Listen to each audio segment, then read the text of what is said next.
के गुरु। तो आज हम अपना पहला चैप्टर स्टार्ट करने वाले हैं, जिस चैप्टर का नाम है SRFP। अब ये SRFP क्या है? SRFP का मतलब sexual reproduction in flowering plant. ये हमारा पहला चैप्टर है, बहुत सुंदर चैप्टर है। शुरू से स्टार्ट करेंगे, एंड करेंगे, पता भी नहीं चलेगा कि कब चैप्टर कंप्लीट भी हो गया। और ये बहुत इंटरेस्टिंग चैप्टर भी। तो चैप्टर के नाम से शुरू करते हैं, sexual reproduction in flowering plant लिखा हुआ है। पहले वर्ड का ही मतलब जानते हैं कि सेक्सुअल रिप्रोडक्शन क्या होता है। बहुत से बच्चों को अभी इसी चीज़ में बहुत कंफ्यूजन होता है कि सेक्सुअल क्या है, एसेक्सुअल क्या है।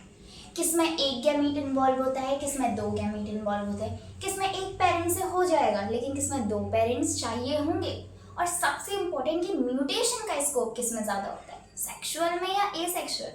स्टार्ट करते हैं। पहले ले लेते हैं एसेक्सुअल रिप्रोडक्शन, इधर ले लेते हैं सेक्सुअल रिप्रोडक्शन। एसेक्सुअल रिप्रोडक्शन के अंदर एक ही गैमीट होगा, एक ही पेरेंट इन्वॉल्व होगा। सेक्सुअल के अंदर दो गैमीट होंगे, दो गैमीट फ्यूज करके एक जाइगोट फॉर्म करेंगे, जिसमें दोनों के कैरेक्टर आ गए, एक मेल के एक फीमेल के, यानी कि दो पेरेंट इन्वॉल्व होंगे इसमें। और ये क्या है हमारा सेक्सुअल रिप्रोडक्शन।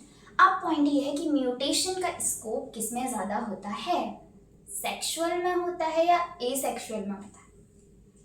खुद ही थोड़ा कॉमन सेंस लगाते हैं। इसमें सिर्फ एक ही पेरेंट इन्वॉल्व है, क्या ये म्यूटेशन हो पाएगा एक से? इसमें दो पेरेंट इन्वॉल्व हैं, दोनों के गैमीट फ्यूज करके फिर जाइगोट बन रहा है। तो इसमें यानी कि सेक्सुअल के अंदर हमारा म्यूटेशन का स्कोप ज़्यादा देखने को मिलेगा in comparison to asexual reproduction. ये चीज़ क्लियर हो गई। अब जाते आगे, sexual reproduction in flowering plant. तो फ्लावरिंग प्लांट क्या है? Flowering plant is the characteristic features of only angiosperms. Angiosperms के अंदर ही हमें flowering plant देखने को मिलते हैं। इसको लिख भी लेते हैं क्योंकि ये important है। वैसे तो ये 11th का पार्ट है, बट बहुत important है for the 12th point of view. तो flowering plant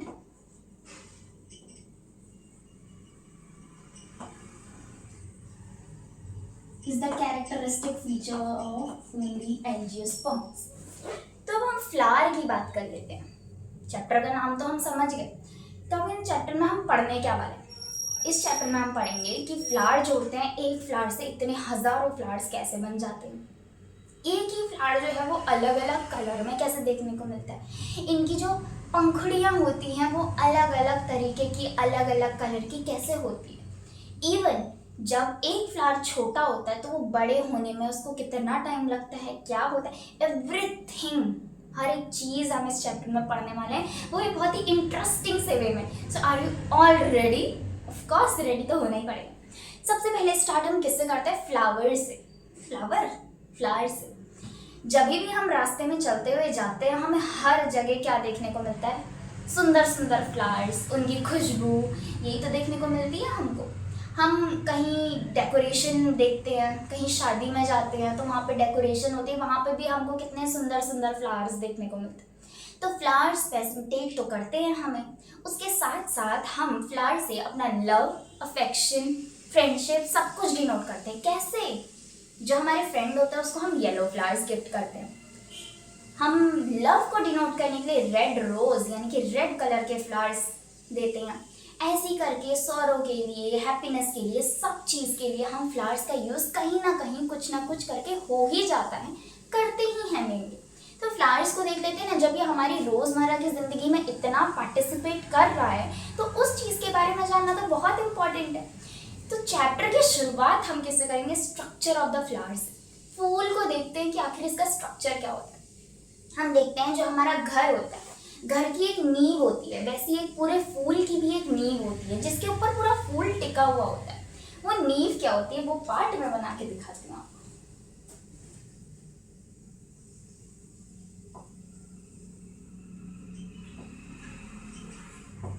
what is this? इसके ऊपर मेरे फ्लावर्स के हर एक पार्ट जो होता है वो इसी पार्ट के ऊपर टिका हुआ होता है। जैसे हम पंखुड़ी ले लें, पत्ती ले लें, कुछ भी ले लें, सब कुछ इसी पार्ट के ऊपर है। What is this part? कौन सा पार्ट है ये है थैलेमस, जिसको हम रिसेप्टिकल भी कहते हैं। लिखते रहते हैं साथ ही साथ।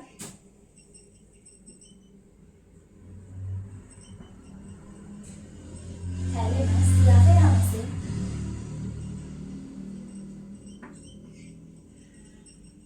रिसेप्टिकल भी कहते हैं। अब वो पार्ट पूरे फूल का जिससे हम फूल को पकड़ करके किसी को देते हैं, वो छोटी सी डंडी, उस डंडी का नाम क्या होता है? उस डंडी का नाम होता है स्टॉक। क्या नाम होता है? स्टॉक। याद रखेंगे सब कुछ ढंग से। ये जो नीचे फूल की ये जो डंडी है, दिस डंडी is known as stock.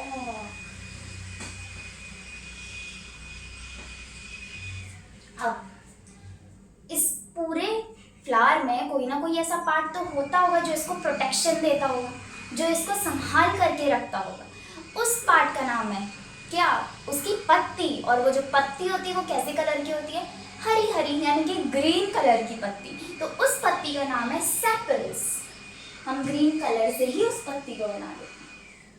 This is what, this is my sepals. अब फूल की सबसे प्यारी चीज है उसकी पंखुड़ियाँ। अलग अलग कलर की, वैरायटी ऑफ कलर्स हमें उसे देखने को मिलता है, वैरायटी ऑफ स्ट्रक्चर देखने को मिलता है। तो वो पत्तियों को हम क्या कहते हैं? वो पंखुड़ियों को हम क्या कहते हैं? उन पंखुड़ियों को हम कहते हैं petals. What we call petals. सुंदर सुंदर ही बना देते हैं फिर पंखुड़ियाँ।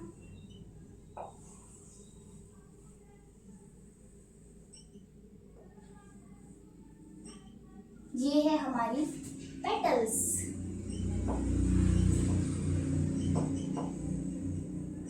इसी को हम क्या कहते हैं? कोरोला भी कहते हैं,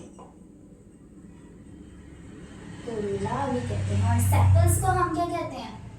सेपल्स को हम एक और नाम से जानते हैं जिसे हम कैलिक्स कहते हैं।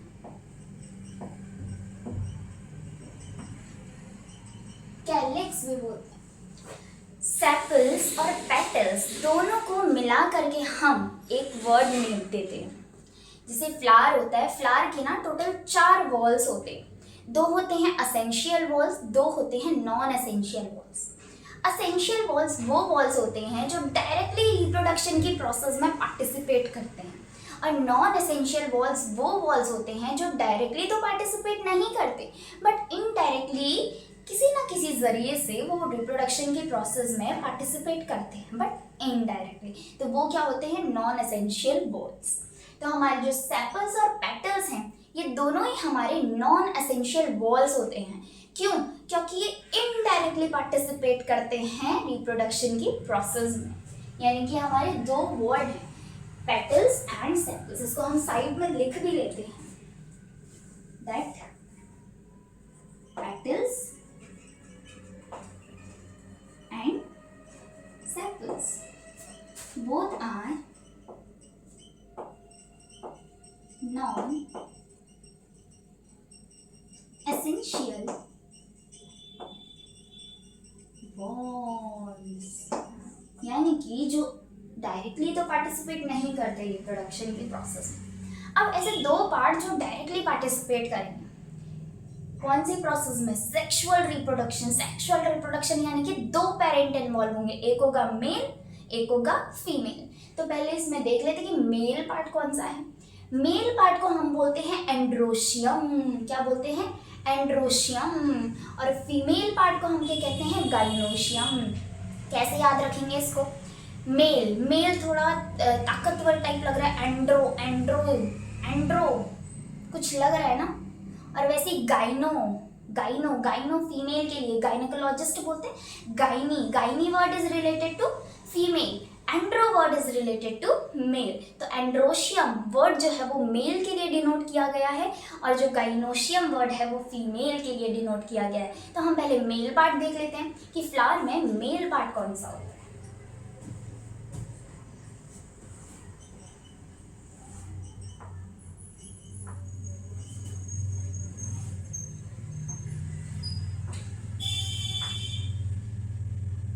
This is my male part जिसको हम स्टैमेन कहते हैं।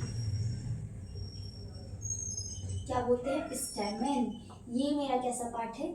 Male part. ये जो सिंबल होता है ना ये मेल के लिए डिनोट किया जाता है, इसको भी हम साइड में लिखेंगे। एवरी सिंगल थिंग जो कि इम्पोर्टेंट है अभी के लिए हो या ना हो, बात के लिए इम्पोर्टेंट है, हर एक चीज़ को हम नोट करते हुए जाएंगे जिससे हमारा बेसिक एटलीस्ट क्लियर होगा।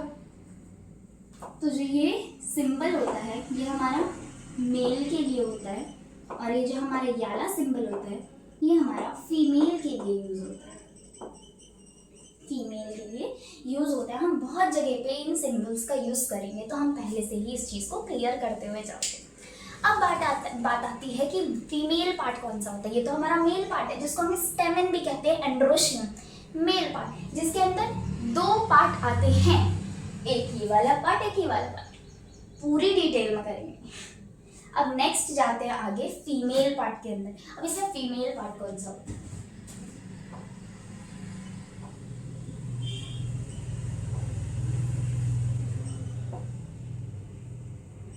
This is my female part. इस पार्ट का नाम क्या है?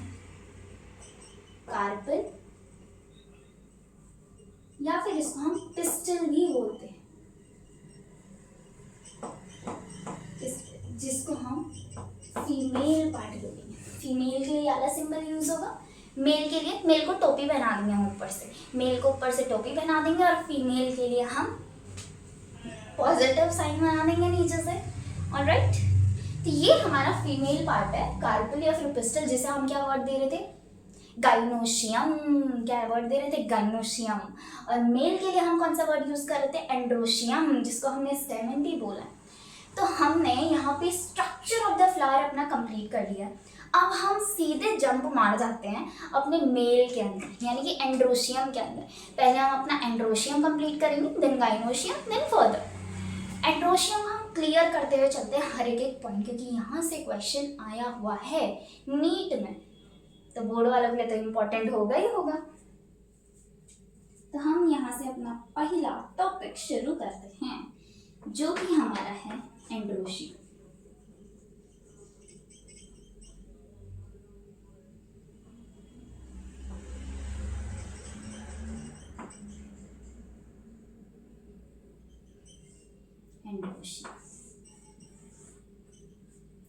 अब एंड्रोशियम के अंदर कौन कौन से पार्ट आते हैं? एंड्रोशियम का हमने क्या बोलते हैं? स्टेमन भी बोला था, याद रखिए क्या बोला था? स्टेमन। लिख के चलते हैं हम, स्टेमन। ये भी लिख लेते हैं कि ये कौन सा पार्ट है? मेल पार्ट है ना। इसमें हमने 2 चीजें ली हैं, कौन कौन सी? देखो, एक हमने नीचे से बना दिया हमारा, व्हाट इज दिस? ऐसा पार्ट, आप बताओगे ऐसा पार्ट फ्लावर का जिसमें पूरे के पूरे पार्ट्स जो है फ्लावर्स के वो टिके हुए हैं, नींव है ये पूरे फ्लावर की। What is this? ये कौन सा पार्ट है? थैलेमस, जिसको हमने रिसेप्टिकल भी कहा था, याद रखना है, ऐसे भूल के काम नहीं चलेगा। थैलेमस, ठीक। और यहाँ पे हमारी क्या गई? ऐसे करके ऐसा कुछ था, और ऊपर ऐसा कुछ था, ऐसा ही है ना स्टेमन हमारा।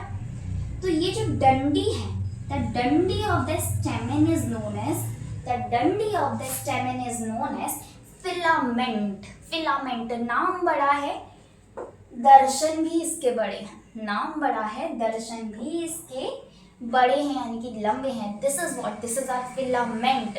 जो डंडी है हमारी स्टेमन की, उसको हमने क्या नाम दिया है? उसको हमने नाम दिया है फिलामेंट। फिलामेंट। और ये ऊपर कौन सा पार्ट है? पूरी फिलामेंट के ऊपर कौन सा पार्ट है? इस पार्ट का नाम है हमारा anther. What is this known as? This is called as anther. ये एंथर बेहद ही ज्यादा जरूरी है, स्टार बना लेते हैं एंथर को। अभी हम आगे भी देखेंगे क्या है एंथर, व्हाट इज दिस। अब पॉइंट ये है, नीट 2016 में इसका एक PYQ मतलब एक क्वेश्चन आया हुआ है कि from which part of the filament is connected to thalamus. Filament कौन से पार्ट से थैलेमस से कनेक्ट है या जुड़ा हुआ है, उस पार्ट का नाम उसमें पूछा हुआ। ऐसा ही कुछ क्वेश्चन था।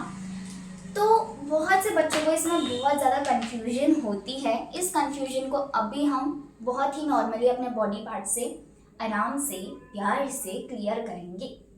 जस्ट आपको अपना ऐसे मुट्ठी बनानी है and raise your hand like this, raise your hand like this. मैं thalamus, this is thalamus, this is filament, this is thalamus, this is filament and that is anther, that is anther. मैं हूँ thalamus, ये है filament और ये क्या है, this is anther. ये हमारा एंथर, ये हमारी फिलामेंट, ये थैलेमस। ये जो फिलामेंट और थैलेमस वाला पार्ट है, ये वाला जो पार्ट है जिससे कनेक्ट है, ये मेरे पास है, ये मेरे पास है। और ये जो एंथर वाला पार्ट है ना, ये मुझसे बहुत दूर है, तभी मैंने इसके लिए दैट भी यूज किया क्योंकि ये मुझसे दूर है, ये मेरे पास है। जो मेरे पास वाला एंड है वो एंड होगा हमारा प्रॉक्सिमल एंड।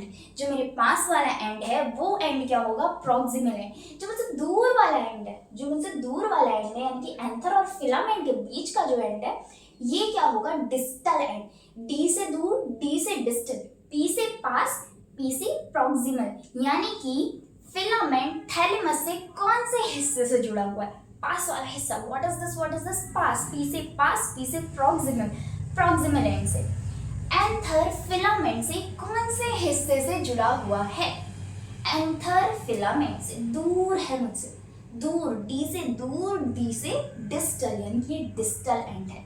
ये प्रॉक्सिमल एंड, ये डिस्टल एंड, दूर वाला डिस्टल एंड, पास वाला proximal and.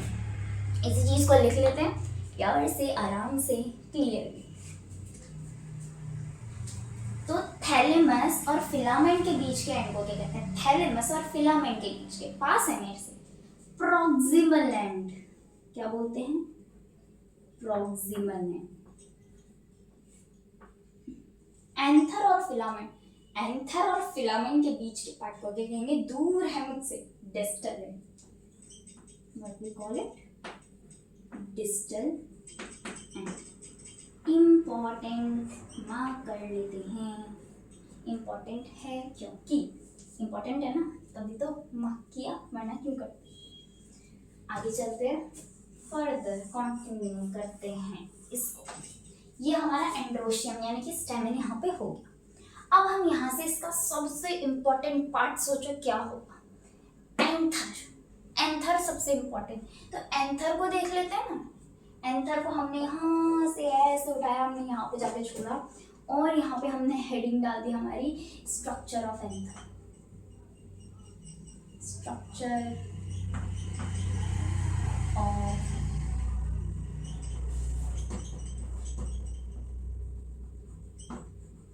Anther. This is what structure of anther. तो अब हम एंथर को प्यार से देखेंगे, इसके पूरे स्ट्रक्चर को।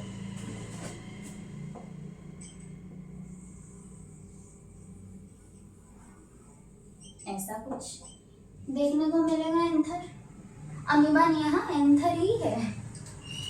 दिस इज माई एंथर, प्यारा प्यारा सा एंथर। ये क्या है, अभी देखेंगे क्या क्या है।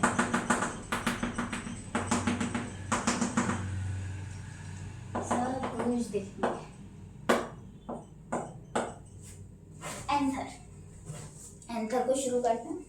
अब मुझे आप लोग खुद बताइए, पहले मैं आपको एक चीज़ क्लियर कर देती हूँ, बेसिक क्या होता है, बेसिक क्लियर करते हैं। जब भी हम साइंस की लैंग्वेज में पढ़ेंगे ना, तो हम एक, अगर कोई चीज़ सिंगल है, अकेली है, एक रोटी अकेला है, तो उस अकेले के लिए हम क्या वर्ड करेंगे, वर्ड यूज़ करेंगे जो एक है, उसके लिए हम मोनो यूज़ करते हैं। अगर कोई दो है, कपल, यानी कि दो लोग हैं, दो चीज़ें एक साथ है, तो उसके लिए हम क्या यूज़ करेंगे, डाई या फिर बाई। एक है तो मोनो, दो है तो डाई या फिर बाई। तीन है, तीन का पेयर है, तो हम उसके लिए ट्राई यूज करेंगे, TRI, ट्राई यूज करेंगे। अगर कोई चीज चार के पेयर में है तो उसके लिए हम टेट्रा यूज करेंगे। पांच का पेयर है तो उसके लिए हम पेंटा यूज करेंगे। जैसे हमारे यहाँ पे सिर्फ चार तक का ही इंपॉर्टेंट है, बट जान लेते हैं। एक है, अकेला है, इसके लिए मोनो। दो है, दो के पेयर में है, इसके लिए डाई या फिर बाई।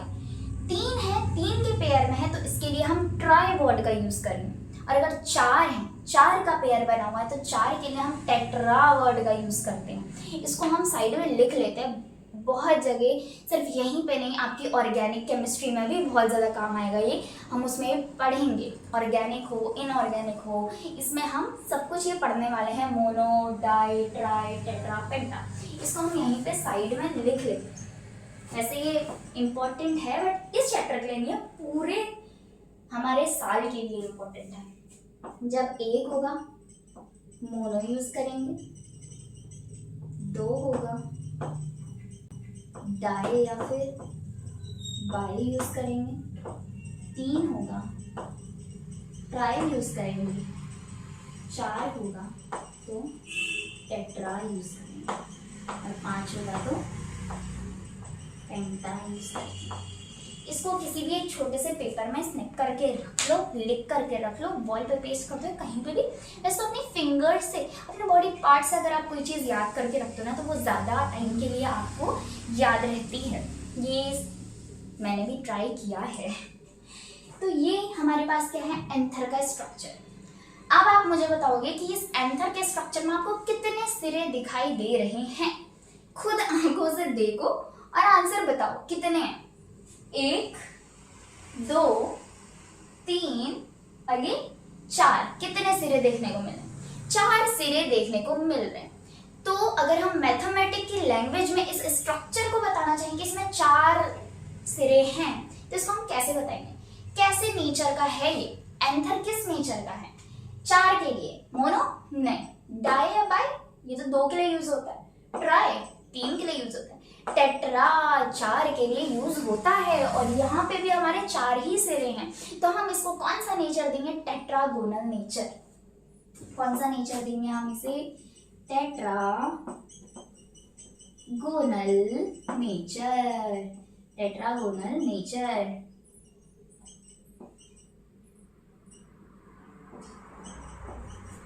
अब इसमें कितने लोब देखने को मिल रहे हैं? अगर हम इसको ऐसे बीच से देखें तो हमें कितने लोब देखने को मिल रहे हैं? 1 लोब और 2 लोब, यानी कि बाई लोब्ड एंथर है हमारा। कैसा है? By lobed anther. एक ये लोब है, एक ये लोब है। कितना लोब है? बाई लोब्ड एंथर है। कितना है? बाई लोब्ड एंथर है। By lobed anther. क्यों? क्योंकि इसमें 2 लोब हैं इसलिए। और अगर मैं इसमें थीका की बात करूं, आपसे पूछूं कि इसमें कितने थीका प्रेजेंट हैं, तो आप कितने बोलेंगे? 1, 2, 3, 4। हम 4 थीका कर दी ना गलती। थीका हमेशा विद रिस्पेक्ट टू लोब देखा जाता है। कितने लोब है? 2 लोब है। अगर मैं इसको छुपा दूं, या लोब को छुपा दूं, तो आपको 1 लोब में कितने थीका देखने को मिल रहे हैं? 1 लोब में कितने थीका देखने को मिल रहे हैं? एक ये और एक ये, यानी कि 2 थीका देखने को मिल रहे हैं। किसके रिस्पेक्ट में? With respect to lobe. आपसे कोई क्वेश्चन पूछे कि इसमें हमने 4 क्यों नहीं लिखे, टेट्राथीकस क्यों नहीं लिखा, डायाथीकस ही क्यों लिखा? क्योंकि मैम हम इसको विद रिस्पेक्ट टू लोब लिखते हैं, इसलिए हमने इसको डायाथीकस लिखा है। यानी कि 2 के लिए कौन सा वर्ड यूज होता है? डायाथीकस। कितने थीका है? 2 थीका है। विद रिस्पेक्ट टू लोब हम इसको देखते हैं। अब इसमें माइक्रोस्पोरेंजियम कितने हैं? एक ये वाला बनाया, देखो, एक ये वाला बनाया, एक ये वाला बनाया, एक ये वाला बनाया, 4। यानी कि टेट्रास्पोरेंजिएट नेचर का है। 4 के लिए कौन सा वर्ड है? टेट्रास्पोरेंजिएट। 4 के लिए कौन सा वर्ड है? टेट्रास्पोरेंजिएट। टेट्राई वर्ड है,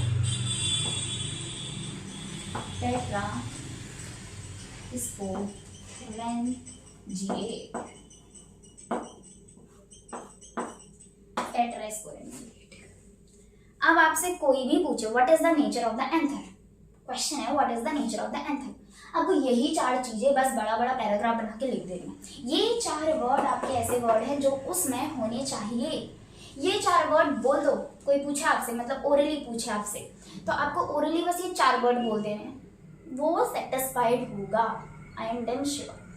क्यों? क्योंकि इस 4 वर्ड में पूरे के पूरे एंथर का स्ट्रक्चर का पूरी बायोग्राफी दी थी। मतलब हमने क्या क्या है? पहला टेट्रागोनल नेचर है, दूसरा बाइलोब्ड है, तीसरा डायाथीकस है, चौथा टेट्रास्पोरेंजिएट है। फटाफट टिप में अपने फिंगर टिप में याद कर लो इसको। पहला टेट्रागोनल नेचर, दूसरा बाइलोब्ड एंथर, तीसरा डायाथीकस, चौथा टेट्रास्पोरेंजिएट। डायाथीकस क्यों बोला? विद रिस्पेक्ट टू लोब बोला।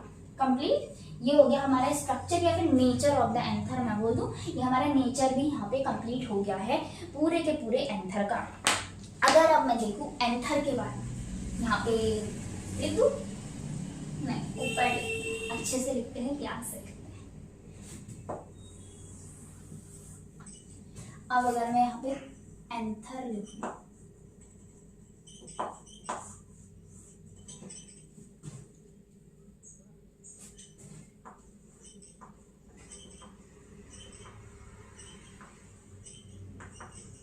अगर मैं एंथर के सेल्स को लॉन्गिट्यूडनली कट करती हूँ, पहली बात इसका नाम क्या, इन सेल्स को कहते क्या है, इसको हम बोलते हैं आर्कीस्पोरियल सेल्स। ये भी लिखो, क्या बोलते हैं, आर्कीस्पोरियल सेल्स। इंपॉर्टेंट।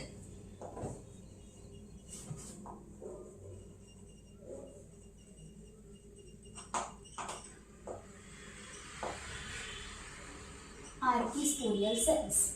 अगर मैं इन सेल्स को लॉन्गिट्यूडनली कट करके देखूं तो इसमें दो लेयर देखने को मिलती है, एक होती है आउटर लेयर और एक होती है इनर लेयर। अब कोई चीज आउटर बाहर से, तो वो क्या काम होगा उसका, प्रोटेक्शन का काम हुआ। पर क्या सारी आउटर लेयर के अंदर भी तो फर्दर लेयर्स होंगी, तो उसके अंदर जो फर्दर लेयर उसमें सारी लेयर का सेम काम है? नहीं, वो भी देखेंगे। और इसकी इनर लेयर भी होगी, इनर लेयर भी होगी। पहले आउटर लेयर और इनर लेयर देखते हैं।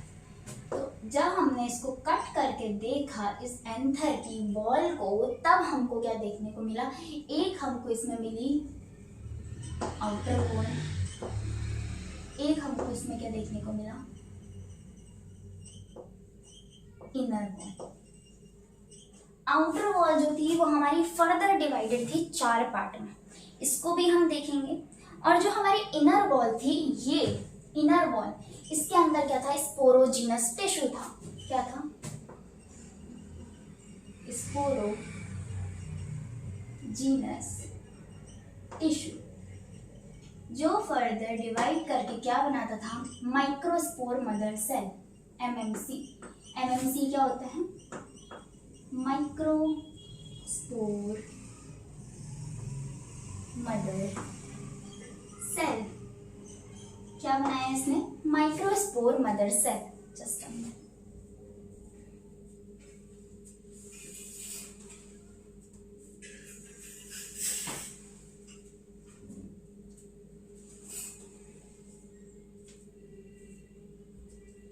जो हमारा माइक्रोस्पोर मदर सेल है वो फर्दर डिवाइड करके क्या बनाता है, माइक्रोस्पोर। और ये जो माइक्रोस्पोर है वही आगे जाकर के हमारा क्या बनाएगा, मेल गैमीट फॉर्म करेगा। क्या फॉर्म करेगा, मेल गैमीट, यानी कि हमारा पॉलन बनाएगा। सिर्फ पॉलन, पॉलन बनाएगा, मेल गैमीट फॉर्म करेगा। मेल गैमीट क्या है, पॉलन है।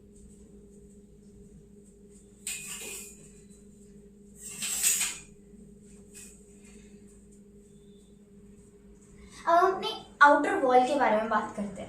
आउटर वॉल 4 है, मतलब कि आउटर से इनर देखा, आउटर वॉल के 4 पार्ट है, आउटर से इनर देखते हैं। सबसे बाहर वाली लेयर क्या है, एपिडर्मिस, उससे अंदर एंडोथीशियम, उससे अंदर मिडिल लेयर्स और सबसे अंदर है टैपेटम।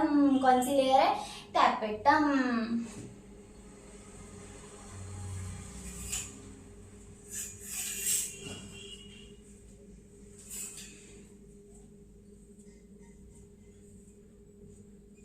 सबसे अंदर वाली कौन सी है, टैपेटम। तो हम शुरू करते हैं, लिखते हैं पहले कि कितनी है हमारी आउटर वॉल के अंदर में, हमारी 4 वाली। सबसे बाहर वाली एपिडर्मिस, एपिडर्मिस। उससे अंदर वाली क्या है, सबसे बाहर एपिडर्मिस, फिर एंडोथीशियम। क्या है, एंडोथीशियम। उसके अंदर वाली क्या है, मिडिल लेयर्स, मिडिल लेयर्स। और सबसे अंदर वाली क्या है हमारी, सबसे इनर मोस्ट लेयर कौन सी है हमारी, टैपेटम। कौन सी है, टैपेटम। ऐसी ऊपर ऊपर से पढ़ के छोड़ दें क्या, बिल्कुल नहीं, अंदर जाके पढ़ेंगे हम इसको, सारी लेयर्स को देखेंगे। तो सबसे आउटर मोस्ट लेयर पहले बना देते हैं, which is what is our epidermis. ये हमारी सबसे बाहर वाली लेयर जिसका नाम क्या है, एपिडर्मिस।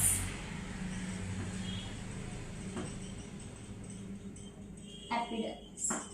अगर कोई लेयर सबसे बाहर है तो इसका मेन काम क्या होगा, सबसे आउटर मोस्ट लेयर का मेन काम क्या होगा, प्रोटेक्शन करना। सबसे मेन काम क्या होगा, प्रोटेक्शन करना।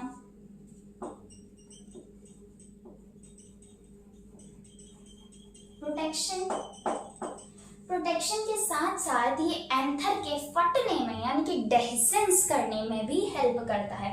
एंथर के फटने में यानी कि डेहिसेंस में बहुत हेल्प करता है एपिडर्मिस, यानी कि डेहिसेंस ऑफ एंथर। और अगर एंथर फटेगा तो उससे पॉलन ग्रेन भी तो बाहर आएंगे, यानी कि डिस्पर्जल ऑफ पॉलन में भी ये हेल्प करता है। किसमें? डिस्पर्जल में। डिस्पर्जल तो सबसे बाहर कौन सी है? एपिडर्मिस लेयर प्रेजेंट है, प्रोटेक्शन का काम करेगी, डेहिसेंस ऑफ एंथर में हेल्प करेगी और डिस्पर्जल ऑफ पॉलन में भी हेल्प करेगी। इंपॉर्टेंट है। और ये इसकी प्रायोरिटी क्या है? 2n स्पोरोफाइट है, गेमेटोफाइट नहीं है, स्पोरोफाइट है, क्योंकि आउटर लेयर है ना। अभी ये स्पोरोफाइट नहीं रहेगा, यानी कि 2n में ही है। अब इसके अंदर वाली लेयर की बात करते हैं। एपिडर्मिस हो गई। एपिडर्मिस के बाद कौन सी लेयर आती है? एपिडर्मिस के बाद कौन सी लेयर आती है?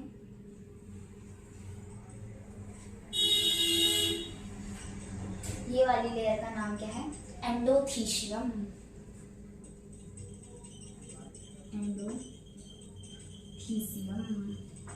क्या है? एंडोथीसियम। इसका काम भी है प्रोटेक्शन का, डेहिसेंस का और डिस्पर्जल का। आउटर मोस्ट लेयर है, बाहर की लेयर है, तो सेम ही काम होगा। प्रोटेक्शन का तो होगा ही होगा। इसका भी क्या काम है? प्रोटेक्शन का है, मतलब डेहिसेंस और डिस्पर्जल का है। Dehiscence and dispersal. अब इसके अंदर कौन सी लेयर आती है? इसके अंदर वाली लेयर का नाम क्या है? Middle layers. लेयर्स क्यों बोल रही हूँ मैं इसको? ये भी 2n है by the way. This is also what? 2n। ये भी स्पोरोफाइट है। इसके अंदर वाली क्या है? Middle layers. s क्यों लगाया मैंने? क्योंकि एक नहीं है, बहुत सारी, मतलब मल्टीपल लेयर्स होंगी ये हमारी। तो ये कौन सी है हमारी? इसके अंदर वाली this one is middle layers. Middle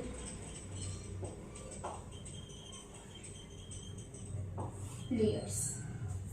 जो मिडिल लेयर होती है इसका भी सेम काम है, डेहिसेंस करने का, डिस्पर्जल करने का।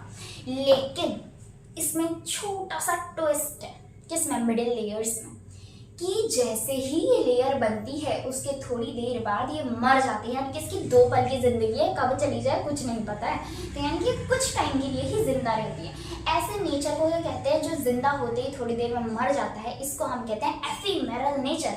क्या बोलते हैं? Ephemeral nature. तो यानी कि जो हमारी मिडिल लेयर्स है उसका भी कैसा नेचर है? एफीमेरल नेचर है। याद रखना है, डेहिसेंस, डिस्पर्जल, प्रोटेक्शन। डीडीपी इसका भी सेम काम रहेगा, डेहिसेंस, डिस्पर्जल, प्रोटेक्शन का तो रहेगा। उसके साथ साथ क्या है इसमें? ट्विस्ट क्या है इसमें? इसमें ये ट्विस्ट है कि इसका नेचर कैसा है? एफीमेरल नेचर है।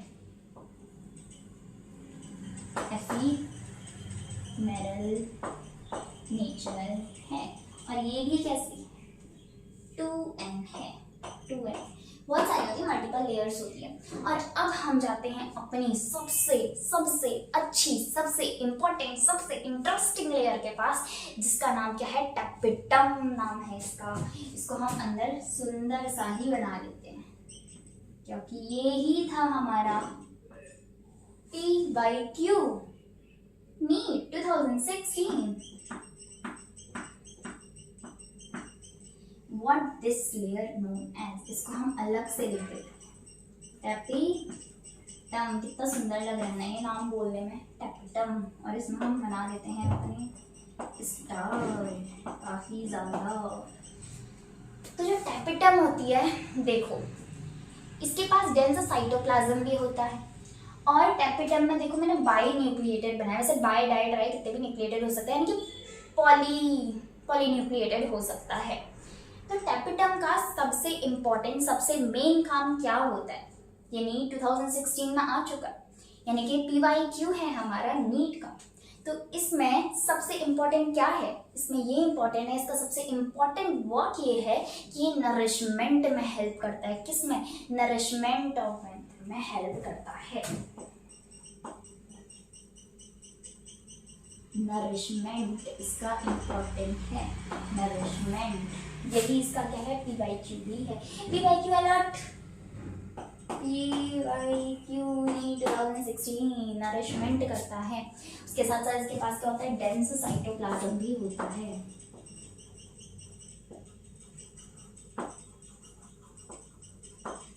बाइन्यूक्लिएटेड होता है।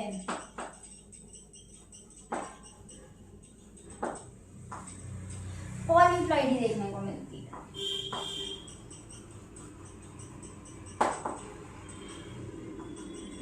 उसके भी साथ साथ पॉलन किट का भी फॉर्मेशन यही करता है। और स्पोरोपोलेनिन जिसको हम आगे जाके पढ़ेंगे, ये भी बहुत इंपॉर्टेंट है। ये वर्ड स्पोरोपोलेनिन याद रखेंगे। स्पोरोपोलेनिन के फॉर्मेशन में भी ये हेल्प करेगा, पॉलन किट के फॉर्मेशन में भी ये हेल्प करेगा। पॉलन किट भी लिख दिया, स्पोरोपोलेनिन भी लिख दिया। उसके साथ साथ ये कुछ हार्मोन्स भी बनाते हैं, हार्मोन्स भी लिख दिया। ठीक है, इसको हम थोड़ा साइड रख देते हैं अपनी मिडिल लेयर्स को। यह हमारा बाकी का टैपेटम है, जो कि बहुत ज़्यादा ज़्यादा ज़्यादा ज़्यादा ज़्यादा इम्पॉर्टेंट है, बहुत ज़्यादा इम्पॉर्टेंट है। इतना लिख लो, स्क्रीनशॉट ले लीजिए, फिर हम फर्दर आगे बढ़ते हैं।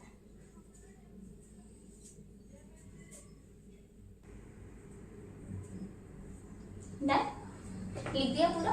अब हम एक काम करते हैं, पूरा इरेज करने से अच्छा है हम पूरा मेल का टॉपिक एक ही बोर्ड में ले आते हैं। तो इसको हम लास्ट में बना देंगे यहाँ पे कहीं पे भी छोटा सा, क्योंकि इसमें सिर्फ 4 पॉइंट ही इंपॉर्टेंट है। बाकी हम फर्दर अपना जो मेल पार्ट बचा है उसको इसी पोर्शन में कंप्लीट करते हैं।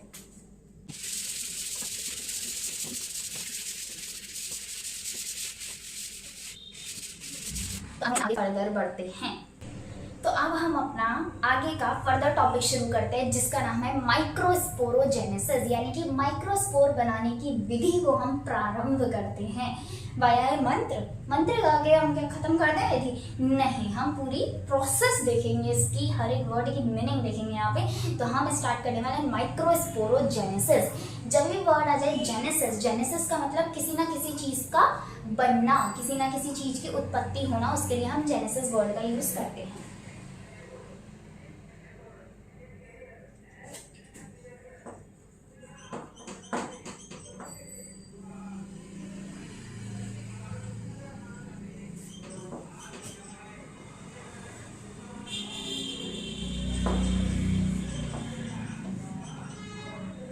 माइक्रोस्पोरोजेनेसिस। तो सबसे पहले हमारे पास क्या है, हमने यहाँ पे लिखा भी था, हमारे पास क्या होगा, MMC होगा, यानी कि माइक्रोस्पोर मदर सेल। क्या होगा हमारे पास, एक माइक्रोस्पोर मदर सेल होगा। ये क्या है हमारा माइक्रोस्पोर मदर सेल, MMC, जिसकी पढ़ाई क्या है। इसमें हमने क्या करी, अपनी मियोसिस करी। क्या करी हमने इसमें, अपनी मियोसिस 1 करी। लिख देते हैं यहाँ पे मियोसिस 1, जिससे हमने 1 से 2 बनाई। पहले हमारी क्या हो गई, कैरियोकाइनेसिस तो हो गई, साइटोकाइनेसिस नहीं हुई। और हमने क्या करा यहाँ पे, साइटोकाइनेसिस करा। ठीक, अब हमने इसमें क्या करी, मियोसिस 2 करी, मियोसिस 2 करी, जिससे हमने 2 से कितने बनाए, 4 बनाए।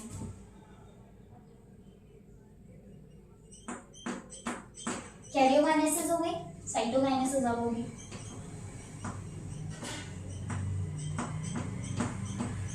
चार बन गए।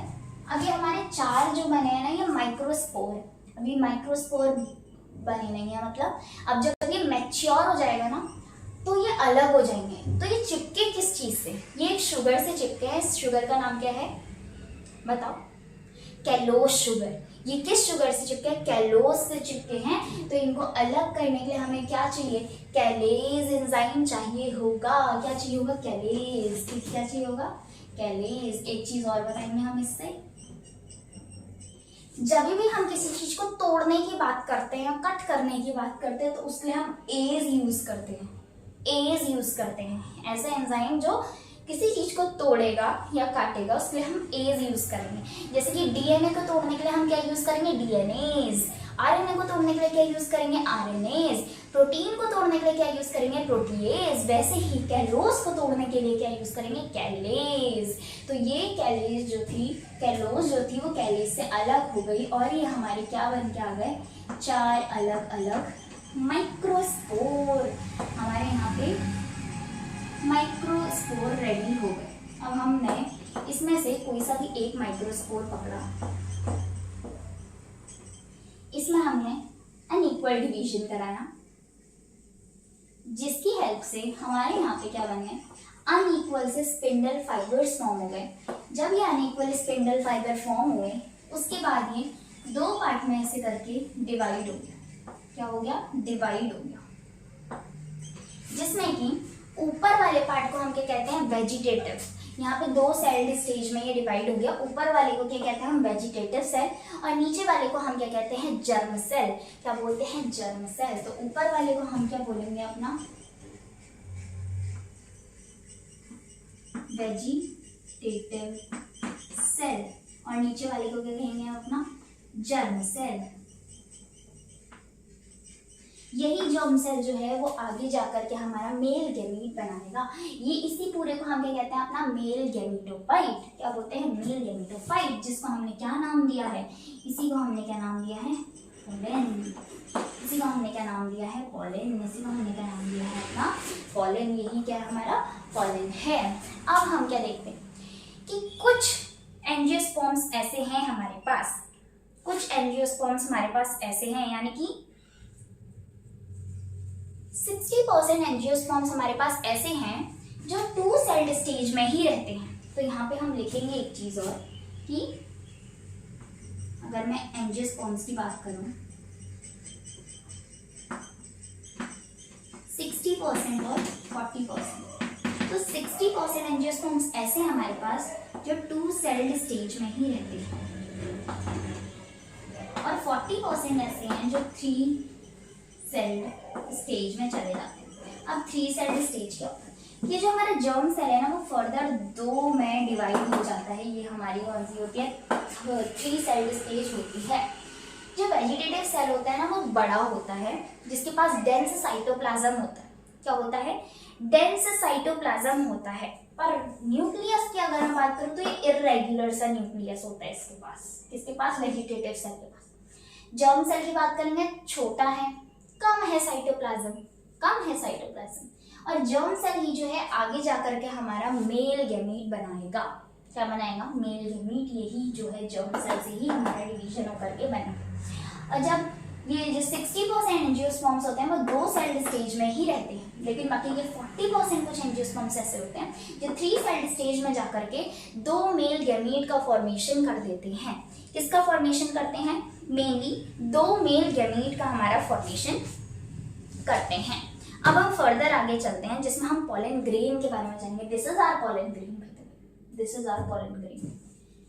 तो 3 सेल्ड स्टेज में जाके क्या बनाते हैं, मेल गैमीट का फॉर्मेशन करते हैं। Is it clear? Of course it is clear. तो अब मैं बात करती हूँ पोलन ग्रेन की। किसकी, नया आगे फर्दर टॉपिक है which is our pollen grain.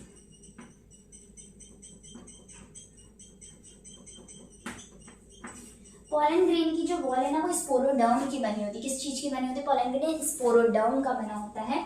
किस चीज का बना होता है, किस चीज का बना होता है, स्पोरोडर्म का, याद रखना है।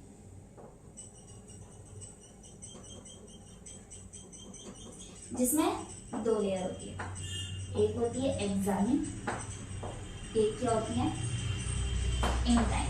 एक क्या होती है एक्साइन, एक क्या होती है इंटाइन। तो हम इसको ड्रॉ करके देख लेते हैं, ज्यादा क्लियरिटी मिल जाएगी हमको। ये हमारी इंटाइन है और ये हमारी एक्साइन है। This is my exine, this is my intine. और ये जो बीच का गैप है, इस गैप को हम क्या बोलते हैं, जर्मपोर। क्या बोलते हैं, जर्मपोर बोलते हैं। अब बात ये है कि तुम एक्साइन और इंटाइन की बात करोगे तो एक्साइन किस चीज की बनी है और इंटाइन किस चीज की बनी है। एक्साइन जो है वो स्पोरोपोलिनिन की बनी है और जो इंटाइन है वो पेक्टोसेल्यूलोजिक की बनी है।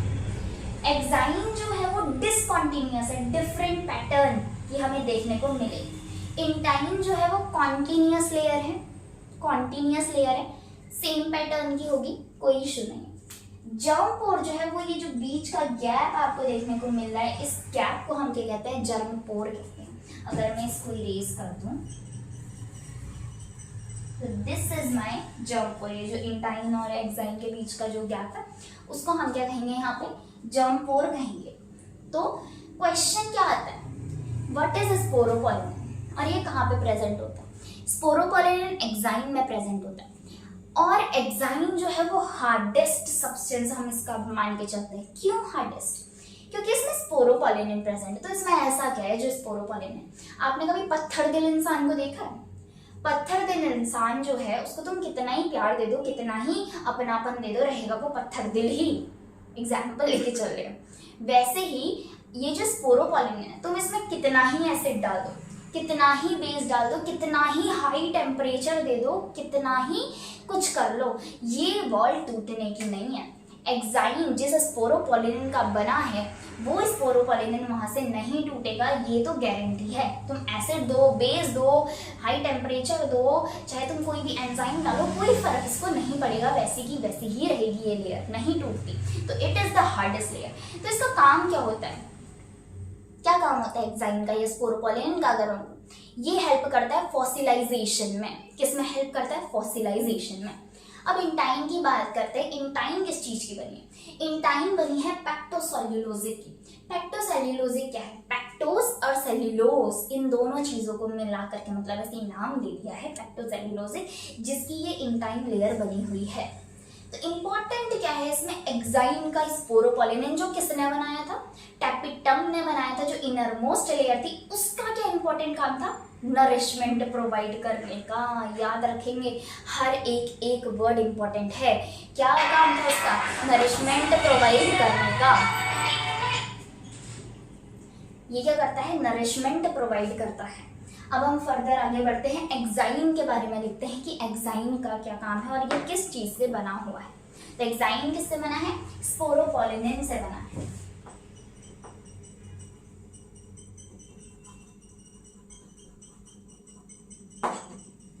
ये इंपॉर्टेंट है ये वर्ड स्पोरोपोलिनिन। तुम इसको एसिड दे दो, बेस दे दो, हाई टेम्परेचर दे दो, इसको कुछ नहीं होगा। एसिड दो, बेस दो या हाई टेम्परेचर दो, ये बहुत ही ज्यादा हार्ड रहेगी। क्या रहेगी? हार्ड रहेगा। ये क्या होता है? डिसकंटिन्यूअस होता है। डिसकंटिन्यूअस होता है। डिफरेंट पैटर्न, डिफरेंट डिजाइन के हमें देखने को मिलेंगे। और इसका इंपॉर्टेंट काम क्या होता है कि ये फॉसिलाइजेशन में हेल्प करेगा।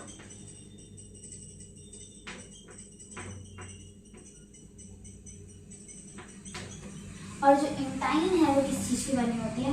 पेक्टोसेल्यूलोजिक।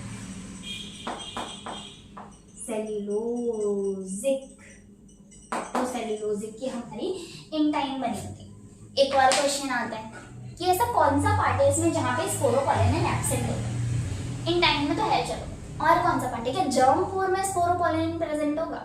नहीं। देखो यहाँ पे तुम्हें एक्साइन की लेयर देखने को मिली, यहीं पे एक्साइन की लेयर टूट गई है ना, तो यहाँ पे स्पोरोपोलिनिन हमारा एब्सेंट होता है। कहाँ पे? जर्म पोर में स्पोरोपोलिनिन नहीं दिखता है। इसी से तो हमारी पोलन ट्यूब बन के आती है। ये जो इंटाइन होता है ये आगे जाके पोलन ट्यूब बनता है और ये जो जर्म पोर है उसी के थ्रू हमारी पोलन ट्यूब जो होती है नीचे की तरफ आती है। यहाँ पे ये हमारा टॉपिक ये भी खत्म। अब हम थोड़ा पोलन ग्रेन के बारे में जान लेते हैं कि पोलन ग्रेन का डायमीटर कितना होता है। पोलन ग्रेन का डायमीटर होता है 25 से 50 माइक्रोमीटर।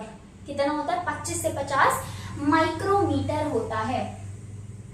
यहां पे लिख लेते हैं पोलन का साइज क्या है। ये हमारा पोलन का साइज। पोलन का साइज क्या होता है?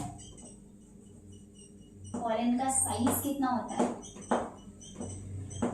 25 से 50 माइक्रोमीटर। ये भी हम इम्पोर्टेंट में साइड में लिख लेते हैं। और पॉलन जो होता है ना वो अलग अलग चीज में हमारा यूज भी होता है। जैसे पॉलन जो होता है, पॉलन प्रोडक्ट हमारे यूज होते हैं, जैसे वैक्स हो गया, सिरप्स हो गया, रेस हॉर्सेस जब घोड़ों की दौड़ होती है उस टाइम पे जो यूज होते हैं ना वो भी पॉलन खिलाया जाता है उनको, जिनकी वजह से उनकी स्ट्रेंथ जो होती है वो थोड़ी बढ़ती है। तो यहीं पे पॉलन प्रोडक्ट्स का भी क्वेश्चन आ सकता है कि वो कहाँ कहाँ पे यूज होता है। वैक्स, सिरप्स और रेस हॉर्सेस के लिए यूज होता है। अब पॉलन की वायबिलिटी देखते हैं। क्या जितने भी पॉलन हैं सारे के सारे पॉलन सेम टाइम तक के लिए जिंदा रहेंगे? क्या सारे के सारे पॉलन की वायबिलिटी सेम टाइम तक की है? जितने दिन एक पॉलन जिंदा है उतने दिन दूसरे पॉलन भी जिंदा रहेगा? नहीं। पॉलन जो होता है ना वो डिपेंड करता है, क्या पॉलन जो होता है ना वो डिपेंड करता है किस चीज पे? टेम्परेचर पे और ह्यूमिडिटी पे। टेम्परेचर पे और ह्यूमिडिटी पे ये डिपेंड करता है क्या पॉलन की वायबिलिटी। जो 30 मिनट्स भी हो सकती है किसी चीज की वायबिलिटी, जैसे कि सीरियल्स हो गया, ग्रामीणा फैमिली, तो इसके 30 मिनट्स तक की ही पॉलन वायबिलिटी होती है। लेकिन अगर मैं बात करूं रोजेशिये, लेग्यूमिनेशिये एंड सोलेनेशिये, इन तीनों की जो होती है ये सेवरल मंथ्स तक भी चल सकती है। इनकी वायबिलिटी सेवरल मंथ्स तक भी चल सकती है। इसको भी हम लिखेंगे। और एक और वर्ड होता है which is important, which is cryo preservation. इसके बारे में भी देख लेते हैं। क्रायो प्रिजर्वेशन क्या होता है? पॉलन बैंक बोलते हैं हम इसे। पॉलन बैंक के नाम से हम क्रायो प्रिजर्वेशन को जानते हैं। जैसे मनी बैंक होता है ना जहाँ पे हम पैसे संभाल करके रखते हैं, वैसे ही पॉलन बैंक होता है जहाँ पे हम पॉलन को संभाल करके सजो के रखते हैं। पैसों को कोई टेम्परेचर नहीं चाहिए लेकिन पॉलन को चाहिए। पॉलन यानी कि क्रायो से हम याद रख सकते हैं कि पॉलन है, प्रिजर्वेशन यानी किसी चीज को सजो के रखना, संभाल के रखना, प्रिजर्व करके रखना। तो क्रायो प्रिजर्वेशन जो है उसको एक ऑप्टिमम टेम्परेचर चाहिए। कितना चाहिए? नेगेटिव का -192 डिग्री सेल्सियस चाहिए। और क्या चाहिए? लिक्विड नाइट्रोजन में -196 degree Celsius in liquid nitrogen. हम अगर पॉलन को इसमें रखेंगे तो इसको हम प्रिजर्व करके रख सकते हैं। ये पॉलन जल्दी खराब नहीं होंगे, यानी ये पॉलन बैंक है। ठीक, क्या नाम है? Cryo preservation. याद रखना है ये सब कुछ हमको ध्यान से। एक और वर्ड आता है which is pollen allergy. Pollen allergy क्या है? मैंने किसी को रोज दिया, उसने रोज को प्यार से उसको सूंघा और उसे सूंघते ही उसको छींक आ गई, उसको रफनेस होने लगी, उसको खुजली होने लगी, उसकी आंखें लाल हो गई, नोज रेड हो गई, स्नीजिंग होने लगी, नाक से पानी आने लगा। तो ये सारी सिम्टम्स किसके हैं? पॉलन एलर्जी के। यानी कि उसने जैसे ही उस रोज को सूंघा, उस रोज के जो पॉलन थे वो उसकी नोज में गए, जो उसको रिएक्शन कर गए, यानी कि उसको सूट नहीं करता, उसको उस चीज से एलर्जी है, इसलिए हम इसको पॉलन एलर्जी के नाम से जानते हैं। तो इस पॉलन एलर्जी को क्या हम बायो की लैंग्वेज में यही बोलेंगे कि एलर्जी? इतना इजी तो नहीं है। बायो में एक्सेप्शंस भी होते हैं और नाम भी अलग होते हैं। इसका नाम अलग क्यों? क्योंकि इसको हम क्या कहते हैं? Hay fever. क्या बोलते हैं? Hay fever. और ये किस किस से हो सकता है? पार्थीनियम, कैरेट ग्रास, चिनोपोडियम, एमेरेंथस इसके एग्जाम्पल हैं। किसके? पॉलन एलर्जी के। क्या क्या है? पहला पार्थीनियम जिसे हम कैरेट ग्रास भी बोलते हैं, दूसरा चिनोपोडियम एंड तीसरा एमेरेंथस। तीनों एग्जाम्पल याद रखेंगे। Carrot grass, parthenium is very important. अभी हम फर्दर आगे के चैप्टर्स में भी इस नाम को बहुत जानेंगे, बहुत ज़्यादा ही जानेंगे, वैसे बहुत ज़्यादा ही जानेंगे। ये चीज़ें हमारी कंप्लीट हुई। ये चीज़ें आप खुद से लिखेंगे। इस वीडियो को वापस रिपीट करोगे, जो छोटा सा पोर्शन है जिसमें मैंने अभी डिटेल में समझाया, इसके मैं टॉपिक आपको लिख के दूंगी, लेकिन आपको इसके बारे में खुद से लिखना है। कुछ इंपॉर्टेंट वर्ड्स में लिखूंगी बट बाकी की फर्दर चीजें आपको खुद से ही इसमें लिखनी है। तो पहला क्या वर्ड है हमारा? पहला वर्ड है हमारा क्रायो प्रिजर्वेशन।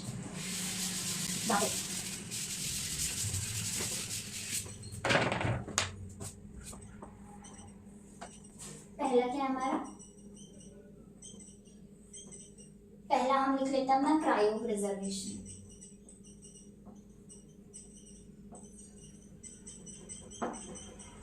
क्रायो प्रिजर्वेशन का क्या टेम्परेचर था? -196 degree Celsius in liquid nitrogen.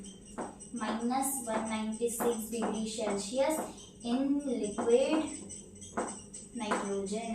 ठीक, दूसरा क्या हमारा? Pollen viability. इसको हम किस नाम से जानते हैं? Pollen bank. दूसरा क्या है, पॉलन वायबिलिटी।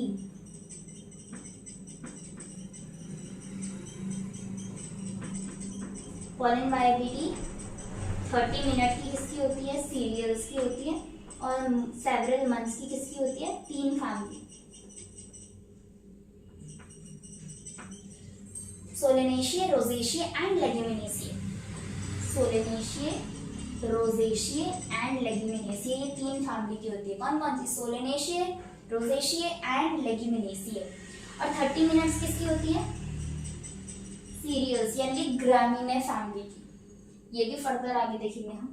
थर्ड पॉइंट क्या हो जाएगा हमारा, पॉलन एलर्जी, जिसको हम क्या कहते हैं, hay fever. Hay fever example क्या, amaranthus, chenopodium and parthenium. Hay fever क्या है, amaranthus, chenopodium and parthenium. ACP, ACP हमारे एसीपी हैं, एमेरेंथस, चिनोपोडियम एंड पार्थेनियम, याद रखना है, एमेरेंथस, चिनोपोडियम एंड पार्थेनियम। और क्या चीज बची हमारी, एक और चीज है, सोचो, पॉलन प्रोडक्ट भूल गए, पॉलन प्रोडक्ट। पॉलन प्रोडक्ट में क्या क्या था हमारा, वैक्स थी, सिरप थी, रेस हॉर्सेस को खिलाते थे। याद रखना है एवरीथिंग, हर एक चीज। आपको इसका श्योर शॉट भी मिलेगा पूरे मेल वाले पार्ट का। उससे पहले हमें एक चीज बनाना है, जो चीज हमने मिटा दी थी। क्या मिटाई थी हमने, वो 4 लाइन, वो 4 हेडिंग्स, वो भी हम इसमें डाल देंगे, ताकि किसी को भी कोई भी डिफिकल्टी ना आए इसमें। इतने से पार्ट में बन जाएगा हमारा, ऐसा कुछ था,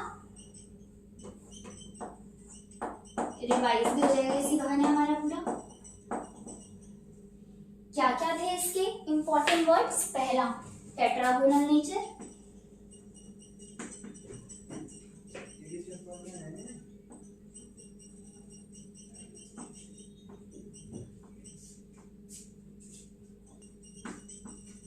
बाइलोड, डायथीकस एंड टेट्रा स्पोरेंजिएट। पूरा कंप्लीट हो गया। बाकी फर्दर आपको एनसीईआरटी को देख करके, सारे टॉपिक कवर हुए हैं आपके, एनसीईआरटी को देख करके उसकी हेडिंग को लिख करके आपको प्रॉपर नोट्स तैयार करने हैं। अगर आपको कोई भी हेल्प चाहिए होगी, मैं भी आपको नोट्स प्रोवाइड करूंगी एनसीईआरटी के word to word, line to line. यही सारी चीजें आपको हेडिंग में देखने को मिलेंगी। सो नेक्स्ट स्टार्ट करते हैं हम फर्दर। नेक्स्ट वाला topic which is female part, उसका हम नेक्स्ट वीडियो में कवर करेंगे।